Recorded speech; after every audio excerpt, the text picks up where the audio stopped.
Hello, my name is Jessica Smith, and I am a current U.S. Short Track World Team member and Olympic hopeful.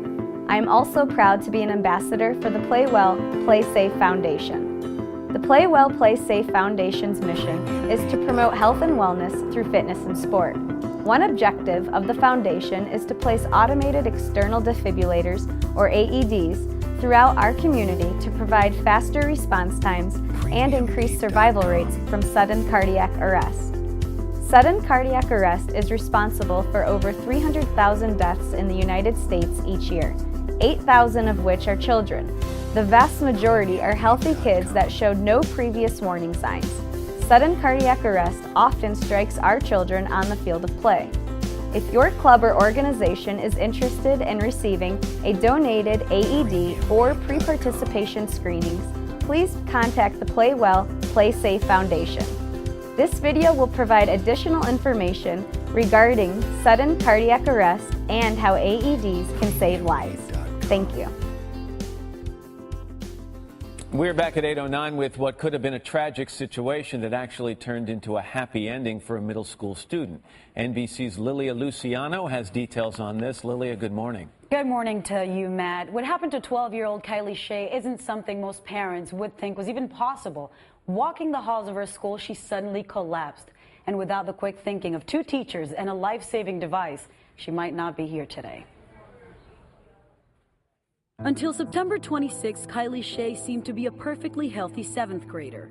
But as she walked the halls of Moss Middle School in a Dallas suburb, she suddenly felt short of breath. I sat down and I fell over, and then I don't remember anything from that. Kylie collapsed to the ground and passed out, as seen on this surveillance footage. Her frightened classmates alerted gym teacher Kristen Goodgen, who rushed to find Kylie wasn't breathing and was turning blue. The 12-year-old's heart had stopped. Right away, I knew I had to get help. Fellow gym teacher Brent Reese arrived and immediately started CPR. Goodgen rushed to grab an automatic external defibrillator, a device used in dire medical emergencies to jumpstart the heart. In the video, both teachers are seen desperately trying to save young Kylie. It's amazing, the panic, and you see the situation, it's an emergency. With the help of the defibrillator, the teachers stabilized Kylie until a first responder team arrived. She was then airlifted to Children's Medical Center.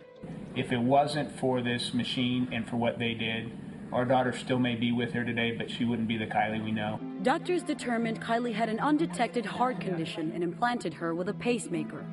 They say her survival is nothing short of a miracle. Survival from somebody who collapses outside the hospital for a child is around 3%. Not very many. But in Kylie's case, 2 heroic teachers and a machine required in Texas public schools made all the difference. They had a hand in a miracle, and it's just thank you. I just wanted to say something simple like thank you. Doctors say arrhythmias made Kylie's heart stop, but they're still uncertain what caused them. Her parents say if the teachers had taken another 30 seconds to come to her rescue, their daughter would not have made it.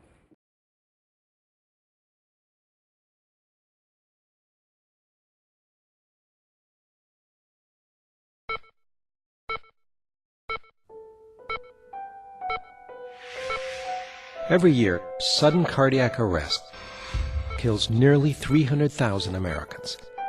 In fact, it's the leading cause of death in the U.S., striking once every 2 minutes. By the time you finish watching this short presentation,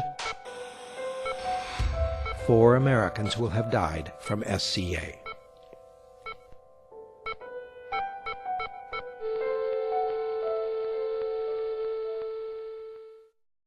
I had my sudden cardiac arrest at the age of 17. I was a junior in high school, and I was on my way home from school thinking about writing my English paper.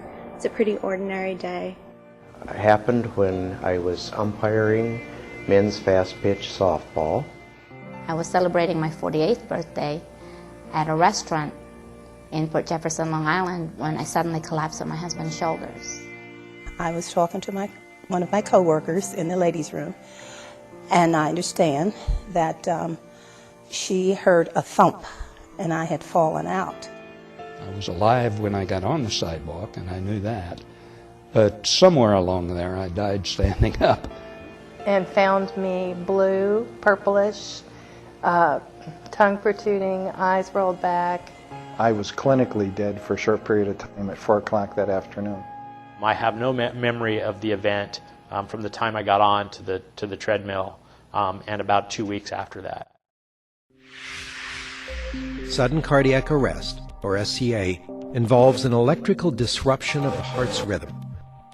The most common event is called ventricular fibrillation, where the heart begins beating very faintly and rapidly. It can happen anytime, anywhere. Victims suddenly collapse. If they're to have any chance of surviving, they'll need, within minutes, CPR and the shock of a defibrillator, also known as an AED, to restore the heart's natural rhythm. Over the last decade, nearly 1 million AEDs have been deployed in public places like shopping malls, schools, airports, health clubs, police cars, and airliners.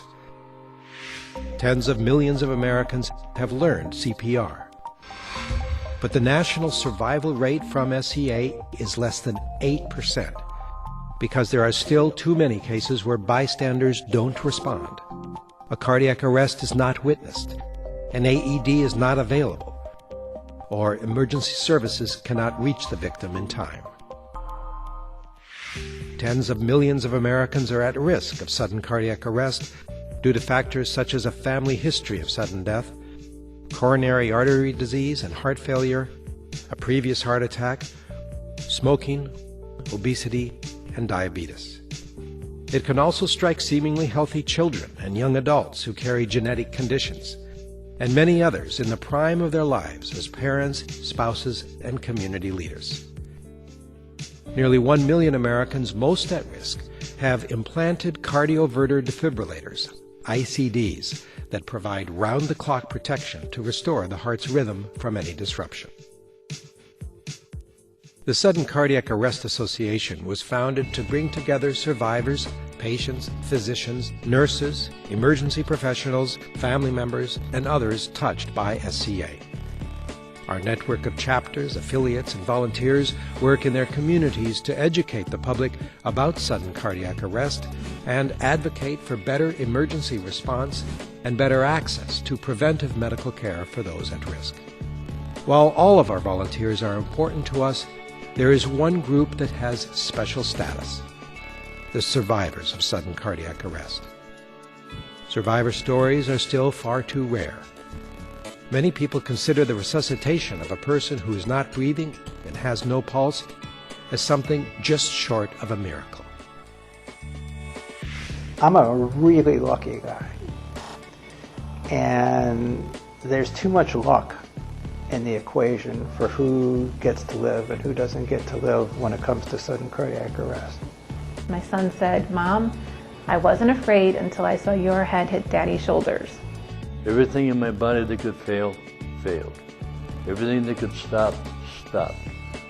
I was gone about 4.5 minutes. And by then, with the combination of the CPR, the 22 shocks from an AED, they shocked me 22 times. She says, it's a miracle that you made it through the night. Our goal is to have more miracles by helping communities build better emergency response with broad knowledge of CPR and wide deployment of AEDs.